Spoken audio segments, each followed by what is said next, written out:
তারকেশ্বরে কেন সবাই জল ঢালতে চায়, কি মাহাত্ম্য রয়েছে জানলে আপনিও চাইবেন যেতে। শ্রাবণ মাসে তারকেশ্বর মানেই জনসমুদ্র। দেশ বিদেশ থেকে কাতারে কাতারে ভক্তরা আসে মহাদেবের মাথায় জল অর্পণ করতে। কিন্তু কেন তারকেশ্বরে সবাই আসে? আসলে আজকের তারকেশ্বর অর্থাৎ সেকালের তাজপুরে বাস ছিল রাজা বিষ্ণু দাসের। বিষ্ণু দাসের সংসার বিভাগী ভাই ভারমল্ল প্রায় বনে বনে ঘুরে বেড়াতেন। একদিন তার চোখে পড়ে একটি পাথরের উপর কিছু গাভী দুধ দিয়ে চলে যাচ্ছে।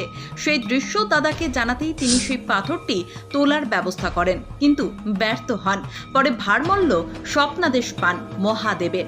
স্বয়ং শিব তাকে জানাচ্ছেন তিনি তারকেশ্বর শিব।